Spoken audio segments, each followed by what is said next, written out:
Right, I'm just going to wait for the that's what I'm waiting for. Okay, just so that we don't have stereo in the background. Folks, this is my 10th anniversary live stream, if you will. I was asked by luxury_29 dreams if I was going to do a video highlighting my 10 years as a podcaster.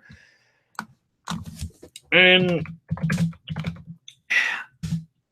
in all fairness, I wasn't really looking to do something like this because I would have felt that my 10 years being an entertainer, a podcaster, would have been celebration enough in its own right. I'm just getting this advertised now. Like I say, I would have felt this would have been celebration enough because I've gone to that point where, you know, I'm just very content to still be doing this on the internet.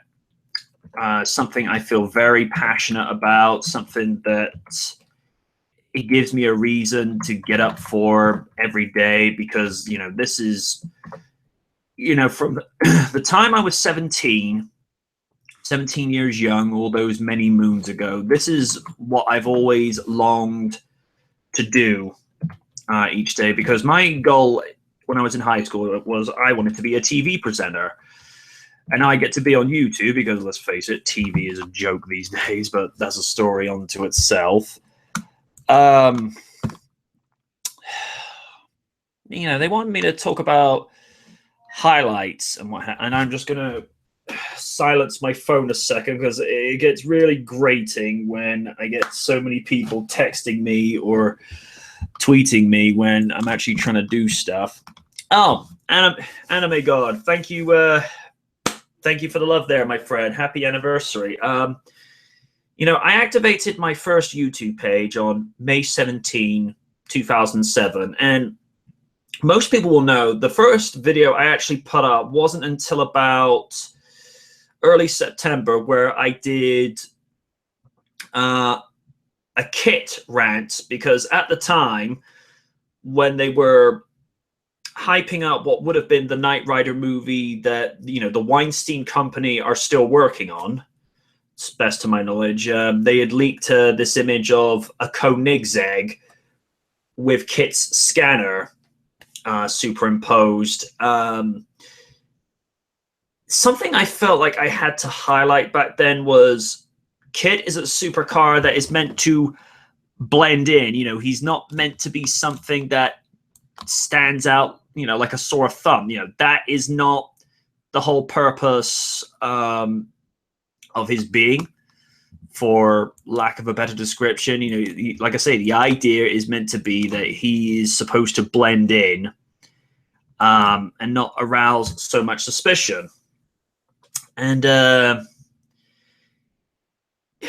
you know, I have a lot to thank for the Knight Rider audience, particularly when, you know, Knight Rider was going through its renaissance, whichever your preferred pronunciation of it, around 2007, because that was its 25th anniversary, and is when I was really getting, I don't want to say religiously into it, but I was at that point where I was quoting quips from Kit to be like, oh my goodness, it's like, you know, Michael, this is a terrible set of circumstances, or things of that nature. You know, I got introduced to esteemed Mr. Nick Nugent, a guy that I'm very proud to call that big brother I never got in life. Very classy guy. And most people know that I've done the various retrospectives of Sonic the Hedgehog over the years, from when I did the countdown to Sonic Unleashed in 2008 to when I did Blue Reflections in 2011, which I'm giving some honest consideration to re-uploading. But when you look at, I think when you look at Blue Reflections as it is now, and then look at it how I did with Fast Memories 5 years after that, you do notice the shift in quality. And of course, most people know in 2014, I started using green screen tech as part of my repertoire, because I like to think of every few years, you have to go through a stage of escalation and evolution. You have to be able to keep reinventing yourself to some degree, whereby you're giving the audience something new that, you know, people may have done before, but at the same time, you're able to do it in a way whereby you're retaining the core value of, you know, what you do as an entertainer, because that's what I see myself as, but you're not deviating away too much from the style that people are so accustomed to, you know, what you do. And I'm a guy that likes to be eccentric. I like to think of, I think Stone Cold Steve Austin said something to the effect of, when you're able to be yourself, but with the volume turned up, that is how people invest in you. That is how people think, yeah, I can tell this guy's exaggerating things a little bit, but he's doing it in a way where I can look at him and think, yeah, I can buy into this. This guy is actually trying just to, you know, be an extension of who he actually is naturally. And, you know, if people were to see me in the street, or they were to have a conversation with me over a cup of coffee, they pretty much seeing the same person as they do, whether it's on their computer screen, their tablets, or over on their smartphones. And the Prez has just wished me happy 10th, and here's to 10 more. Yes, sir. I hope there's 10 more to come as well. One of my major highlights, and it's actually a video I'm going to be posting up in a few days, is why I'm going to be on semi-retirement as a WWE fan and as a podcaster. But before we get to the bad, let's have the good first. Most of you will remember from 2009, 2010, when I first started Main Event Night. You know, because I'm a guy who likes to do all the cheesy, the quips and the cliches and what have you, because I think it makes things a little bit more interesting. You know, I just gave what I felt were just very honest. Oh, thanks, Joe. I appreciate that. I hope to get some more reviews up as well when season 2 actually resumes a little bit later. But that's on their part to do. I can only react to it. But back to WWE, as much as we begrudge them, I just gave what, like I say, what I felt were decent, honest reviews, particularly, you know, here's the thing. At the time when the recession was going on in 2009, or as it was called over here in the UK, the credit crunch, I found it a little bit insulting that they had Shawn Michaels being portrayed as somebody who was somebody who'd fallen prey to not getting their finances in order. And I'm like, couldn't you have just found a way whereby Shawn had signed something he shouldn't have signed? Because I just felt that was a slap in the face to people that were actually going through a tough time around 2009. And then, like I say, I didn't care for it too much. But it was also when I caught one particular Oni Rakaku, you know, caught the attention of what I was doing. I mean, he didn't actually become part of, you know, the podcasting review thing until 2010, because he was actually part of the WrestleMania 26 panel, which I would put back up, but a gentleman who was part of that panel, whose name I will not mention, but he got himself into a bunch of trouble several months later, and I don't get myself involved with those kind of people. So I'm just going to leave that there. But Oni was part of the SummerSlam 2010 panel with that infamous overuse of, I shall dedicate this to Eddie Guerrero. And then you're having Lily Livers in the background going, honey, what? calm the F down or no time. Shut the F up. All that, whenever random comes in, none of that is planned in the script. We just have to work around whatever he's going to do, because we all know he's just going to get us in fits of laughter. Particularly with the whole Ric Flair and Brock Lesnar skits. Some of the better YouTube highlights is whenever we've done reaction and reviews, particularly when we did the SummerSlam 2012 and 2013, because Lesnar was involved. And particularly when the times I've done the editing for reaction and review, and, I was particularly stoked when he finally got around to watching Let Me In, which I might add, as a vampire romance movie, it's sorely underrated. And, there are not many times I will agree with a lot of his opinions, because, we're brothers. We clash over opinions, ideals, and mentalities and what have you. But he said Let Me In was the one that should have been the mega hit, and Twilight was the one that should have been the obscure one that people would forget about.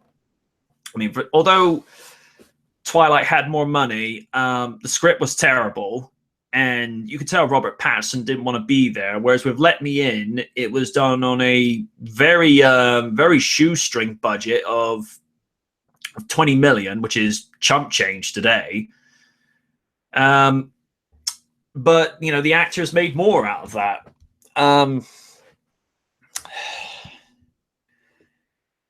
One of the things I like to try and do is, particularly with regards to the stuff that I'm putting back up, because one of the things I've got planned for Season 9 of Real Features is I'm actually porting a lot of the reviews over from Special Features, because I feel as though those reviews are still decent, but they just needed to be brought over.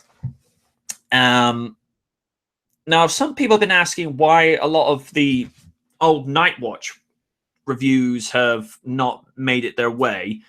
Some of them have copyrighted footage in, and I've dabbled enough times with Universal for having copyright strikes. Hey, Co92, how you doing? And I've had enough times where Universal will block the videos.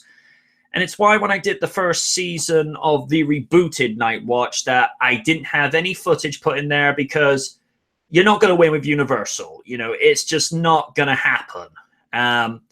So it's why when I'm going into Season 2 for Nightwatch, which will go back to the very first season, and there's a reason why I'm doing it this way. I wanted to get the first season out of the way, which was the 8th anniversary of Knight Rider SG. And here's the thing. In 2 years, I could have done the 10th anniversary, but it would have gone into the second season of the original series of Knight Rider, and then it would have clashed with the two of them. And because not too many people have much fond regards to say about Knight Rider SG, they're entitled to their opinion, but I enjoyed it for what it was. To me, more Knight Rider is good Knight Rider, with the exception of Knight Rider 2000. As far as I'm concerned, that never happened. You get that one out of the way.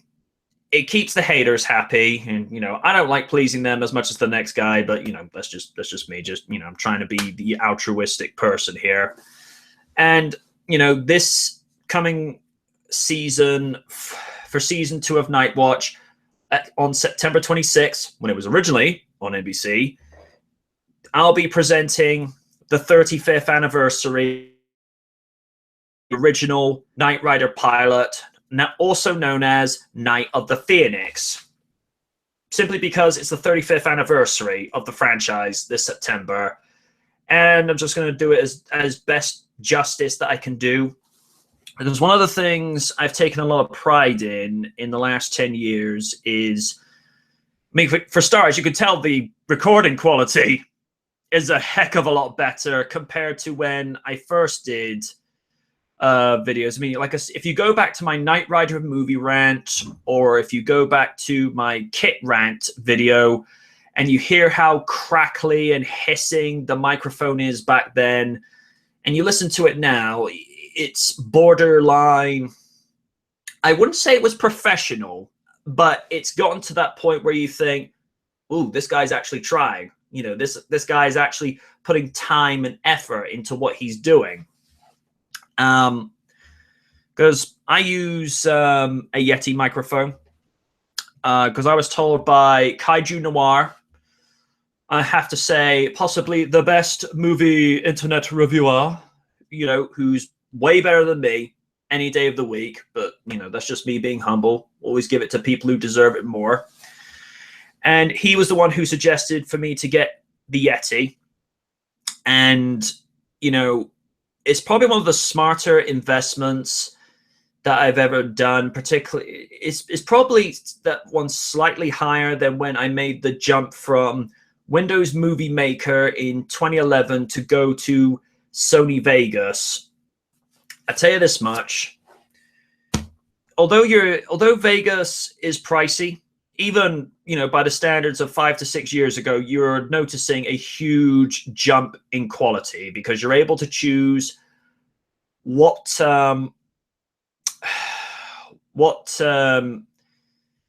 pixel you're going to do, whether you want it HD quality or if you just want it 360. You know, you have the hands-on say of how and the way you want to do it. I mean, Windows Movie Maker now, or Live Movie Maker, you know, they've come on leaps and bounds, but it's not anything like Vegas. I'm just reading a comment here from the Prez. When I saw your first video, I thought your voice was more high pitched because of age, not quality. Here's the thing.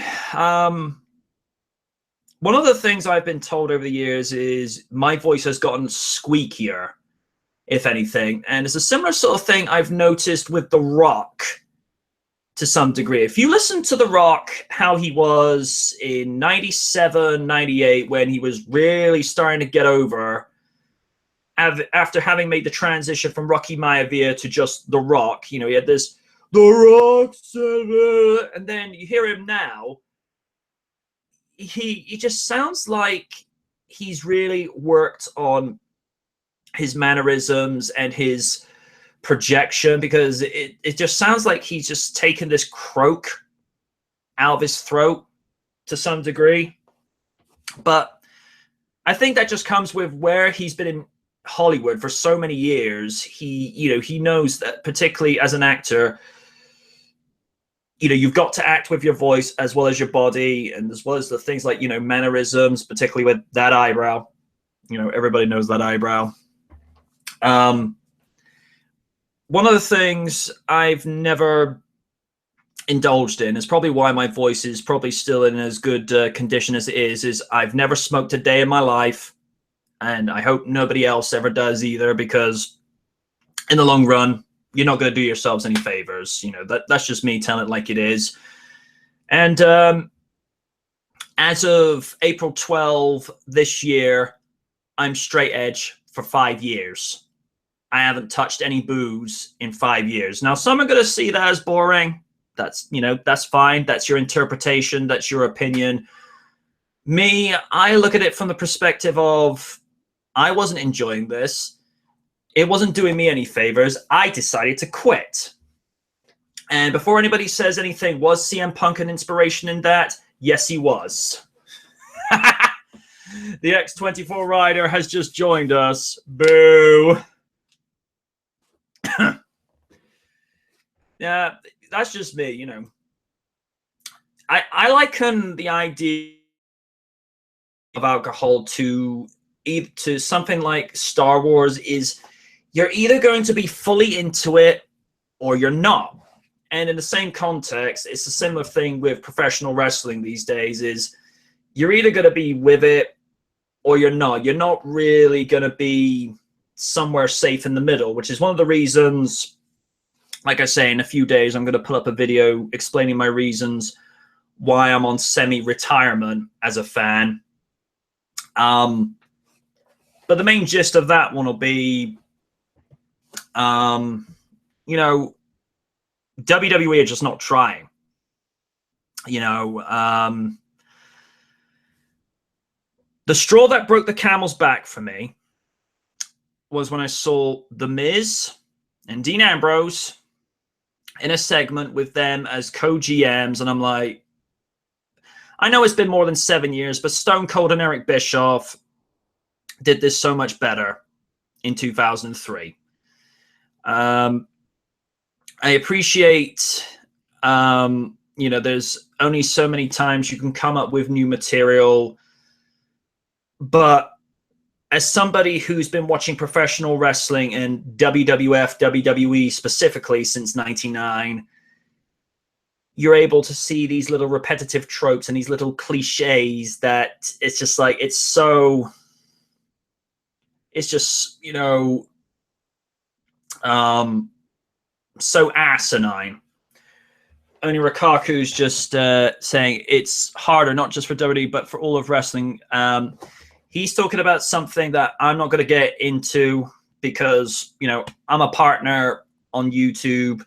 I'm not going to say anything that's going to, you know, I'm not going to say anything that's going to get me in hot water. So only can say what he wants. You know, I actually value my paycheck from freedom and what have you. Ryder's saying, for me, it was WrestleMania 32, just so bland and nothing new, just meh. Yeah, Ryder, I think that's why we dubbed it as WrestleMania that particular year, because they just weren't trying, you know? This year, I felt like they actually put in the time and the effort. 31, before that, I thought that was the best WrestleMania in years. I personally thought the finish was stupid. Yeah, at the same time, I thought it was somewhat original, inventive to have a Money in the Bank cash-in whilst the match was on. Yes, I know Oni is keen to do the DLC episodes of the WrestleMania retrospective because I don't think we've done 31 yet. Prez is just saying, I felt the same way with both WWE and NASCAR. Probably the only one here who's followed the latter at that point where they're making me lose passion. Yeah, 31 was a definite surprise. I genuinely felt like 31 in a lot of respects reminded me of how I felt about WrestleManias 17 and 19 respectively. There was a lot of passion and a lot of excitement in both of them. 19, while it's still a good one, it's very bittersweet because it was Stone Cold Steve Austin's last ever WrestleMania match and WWE match. As much as I'd like to believe he'll come back for one more match, I think that time has been and gone because the right opponent for him was CM Punk. And CM Punk is doing too much dodging with Jason David Frank at the moment. And excuse me, I'm not really going to get too much into that because it's kind of a dead issue. And outside of WWE, you know, most people know that I'm a voice for Thunderbirds Are Go. And hopefully when the second half of season 2 gets going, as I just said to Joe, I'm just going to get your name right a second, buddy, just so I do it properly. Joe Crammond, you know, I'll be glad to get back into that because Thunderbirds, for me, it's a timeless concept because I think, particularly with things that are going on in the world today, and I'm just going to keep this as brief as possible with nation like International Rescue that can go to somebody in Brazil or go to somebody in New Zealand or somebody in London that's in trouble at a moment's notice and be on the scene, you know, with the most elite and sophisticated rescue equipment in the world. You know, we need an organization like that today. I've made my feelings very clear about that movie from 2004, and oh my goodness, the utter pain that Helsing 920 went through when he watched that absolute car wreck a couple of months back. I'm like, yeah, he's going exactly what I went through all those years ago. And I think the only things I enjoyed about that movie were the visual effects. And here's the thing, folks. There's a difference between visual and special. Visual is anything that's done in post-production. So like the CG dinosaurs of Jurassic Park. And then there's special effects like explosions, miniatures, or anything that's done off camera.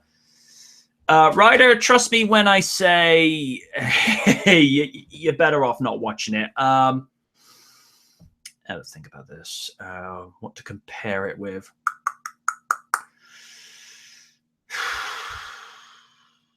I'll think of something for that. Oh, no. Thunderbirds 2004 would be an improvement over Dragon Ball Evolution. Trust me. Stephen Walker and Flair goes asking, what did you think of the designs for the cancelled 98 Thunderbirds movie? They were a little bit different. I thought the way Thunderbird 5 was designed was very stark contrast to how the spaceship looked from the original series. I mean, one of the few things that the 2004 movie was good at was having these very retro modern designs where you can tell they've been updated, but there's a lot of echoes to the original, which is what I'm so glad the new TV series has done. Is you can look at some of these vehicles and go, oh, that's Thunderbird 2. Oh, that's Thunderbird 3. And even though Thunderbird 5 is vastly different to Chris is asking, do I ever think they'll remake it in the future and actually do it right? Co92, this is Hollywood we're talking about here. I don't need to say anything further about that.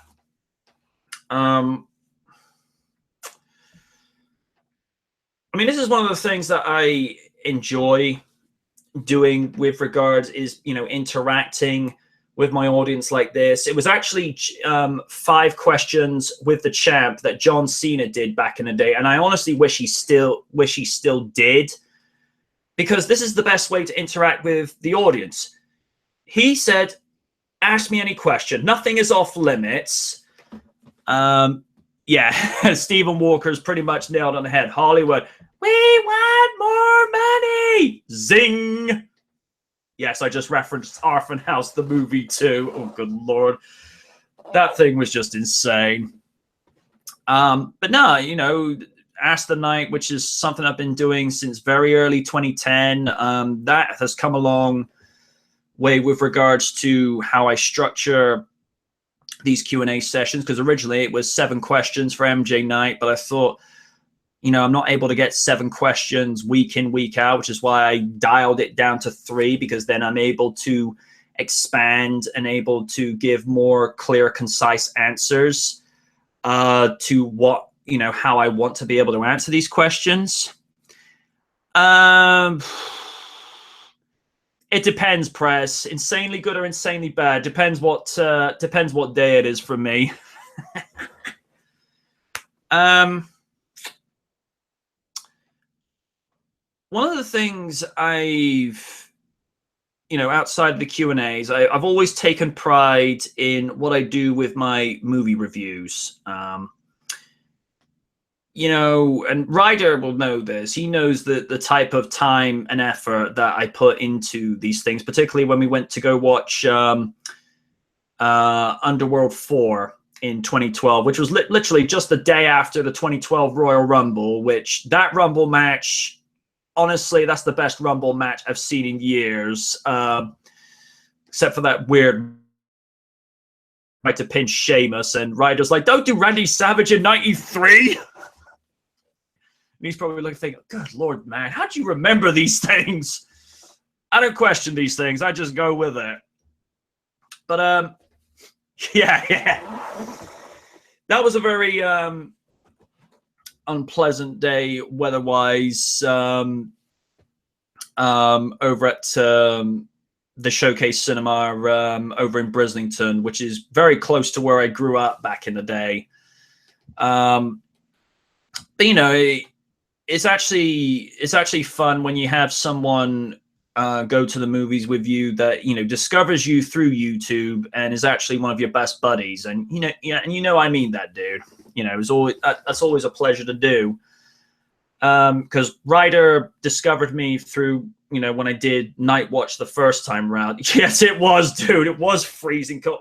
Mind you, it was worse the year later when we went to go watch The Last Stand, because I actually had to do the review. I actually had to do the review in his car, because the rain had gotten so bad. It's just like, yeah, we're not going to be able to get a clear reception doing this. And that was actually probably the best Arnold Schwarzenegger movie I'd seen in years, simply because the script had been tailored to him, because of the fact that, Arnold was very seasoned. But no, that was fun to do. I'm just annoyed that The Last Stand didn't get more favorable reviews and didn't take more money, because yeah, get to the car, it's raining. I'm gonna be back in 2 seconds, guys. I need to go get a soda because I'm running on fumes here. Excuse me, sir.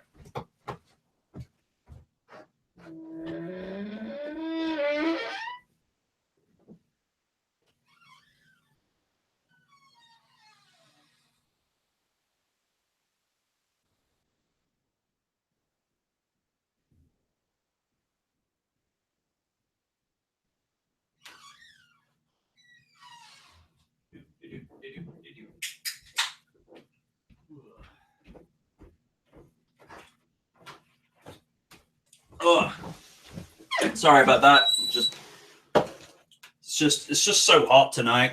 All right. Yeah, they do.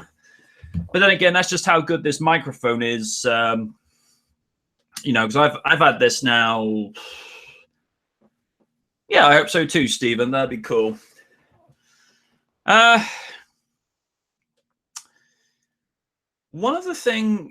One of the other little things I've always taken pride in doing is whenever I've done these one-off retrospectives, and I've talked about doing fast memories, I've talked about blue reflections. I particularly enjoyed when I did I'm Calling Battle Stations, which was my retrospective for Stingray's 50th back in 2014. Because as a series I feel is underrated next to Thunderbirds. Oh, that'll be sweet, dude. Need to hang out again.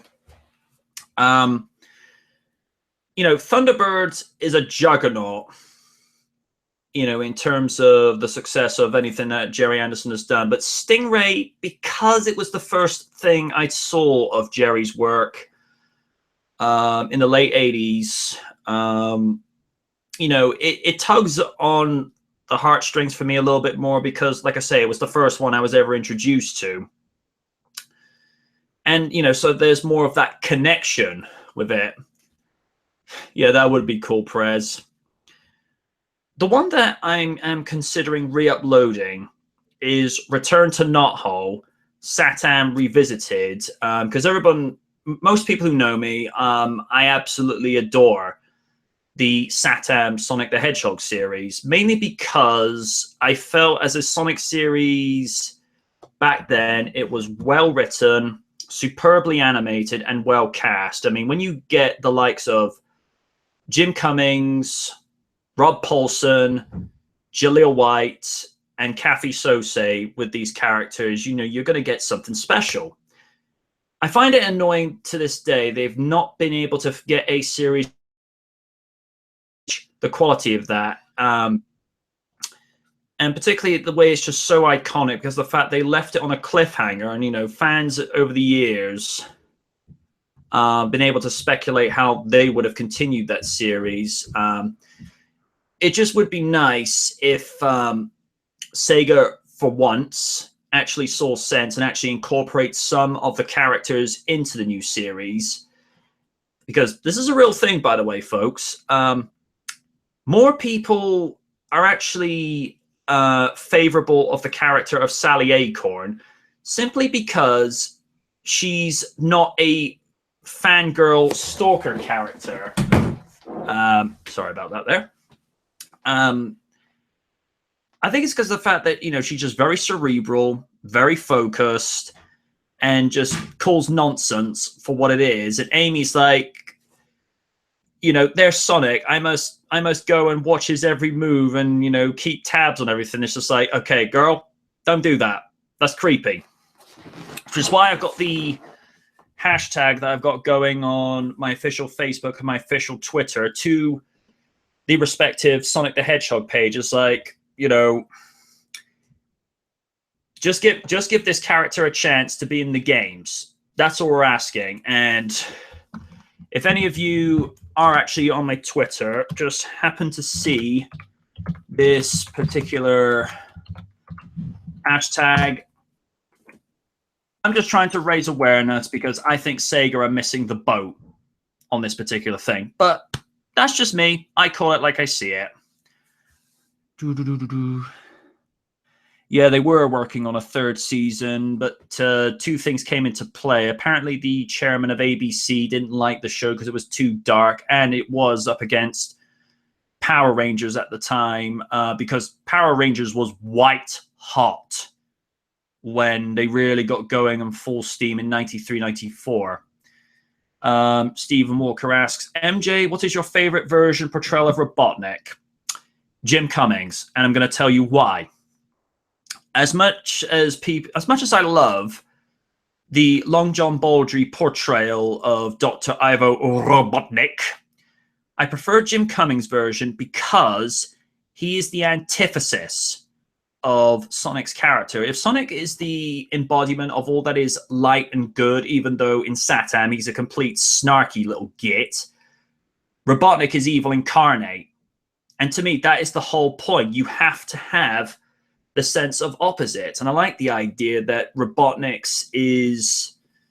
that particular version of Robotnik is something that could send chills down your spine, because that is how he should be.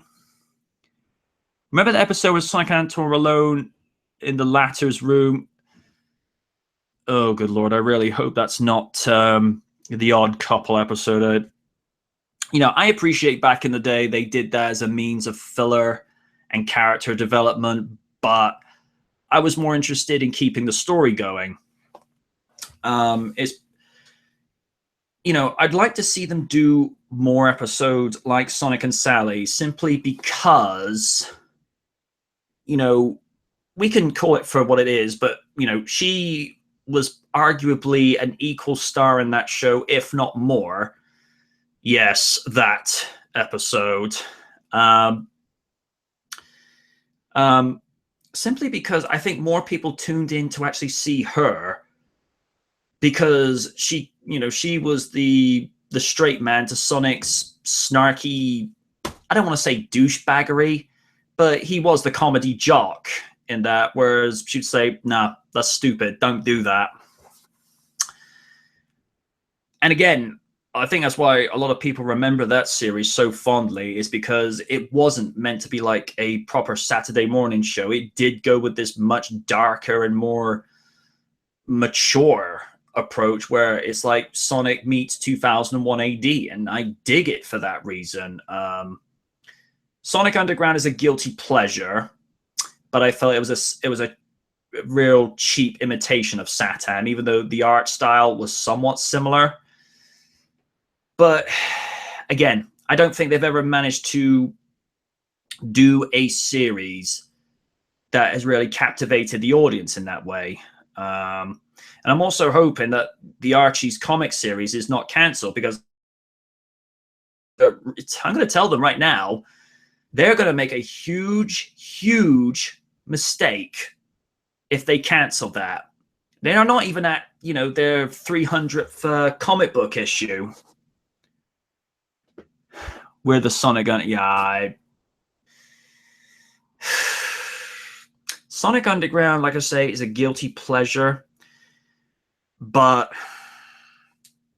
I felt they missed the point with it. I think if they'd toned down the musical aspects of that show, it might have gone a little bit further. I don't know. And I think it probably would have served better if they hadn't got Jaleel White to voice all three hedgehogs. As Sonic and Manic, he's able to have some distinguishment in how he wants these characters to be presented. But as Sonya, yeah, I just think with Sonya, they could have gotten someone else. So I'm going to wrap this up real soon because there are some people looking to get to sleep. And I didn't really want to spend too long doing this because one of the things I'm trying to do as a podcaster is keep it on point, but to a level whereby I'm not talking for longer than I should and I'm not trying to cram too much in too quick. Who would I have wanted to voice Sonya? Jennifer Hale. Simply because I feel like she has the right voice. I mean, particularly as Black Cat from the Spider-Man animated series and Felicia Hardy, I think that voice would have gotten over a lot more because Jaleel's voice as Sonya, it comes across as a little bit whiny and a little bit nasal. But that said, that's probably the direction and the delivery he's being handed on with a piece of paper. And even at times, I felt like his delivery as Sonic was really struggling. Whereas if you listen to him in Adventures of and Satan, respectively, Satan, more than anything, he's nailed it. He's crushed it. Because he's able to be that hedgehog with attitude. And then I think with Satan, that's where he's his snarkiest, and he just really just does not listen to anything, which is why, again, it goes back to why I think a lot of people appreciate and sympathize with Sally a lot, because she's having to put up with all this bullshit, because there are a lot of times in that series where plans will be going according to as they should be, and he decides to go off and have a chili dog when he's not supposed to. I don't know.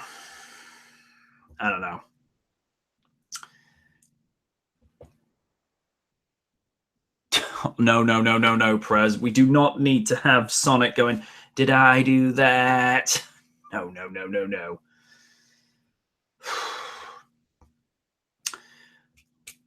The whole scheme of things I've got in mind to do for the next 10 years is just to keep improving the brand as I have been doing for the last 10 years. I mean, it means I've had to change YouTube channels for things I'm just not going to get into because it's not the place to do here. And I'm a firm believer in, what mistakes you've made in the past. It's exactly that, the past. There's no future in it. Sometimes we make mistakes in the past. We simply learn from them, move on. Do not let the mistakes own you, because that's how you don't move forward. I mean, Ryder is one of these guys who taught me over the years, particularly if I'd screwed up on something with Knight Rider, if I'd screwed up something with wrestling, he just take me to one side and just say, you've made a mistake. You're only human. Just move on from it, Because if you keep yourself in a particular place whereby you're not progressing forward, then you're not going to progress. It's just simple as that. And one particular thing I found, because I had time off from work in IRL, I'm not going to get into it. One of the things I find is, I don't want to say liberating, because I think that word gets thrown around way too much these days, but it's very, very freeing. And that is, you can set yourself free emotionally and mentally when you stop giving a damn what. And in that context, I'm talking about people who are critical negatively of you. When you stop listening to them, all of a sudden, you're comfortable in your own skin. You're able to just be yourself. And when you're able to be that, people can actually buy into what you're doing more, either as a podcaster, entertainer, or just as a person yourself. When you're able to show people how you are when you're your most content and you're most happiest. That's when, you've set yourself up. You're able to deliver yourself the way you want to. And that's kind of my game plan at the moment. Just be yourself, turn the volume up, be the kooky, eccentric guy, but do it in a way that's you. And that's how people buy into it. With regards to stuff that's kooky and eccentric, am I ever going to go back to WWE on a regular basis? Well, it all depends on two things. Number one, if Vince McMahon gets a clue and actually improves his stuff, or he retires. And I don't see any of that happening anytime soon. I mean, WWE Great Balls of Fire. Work that one out.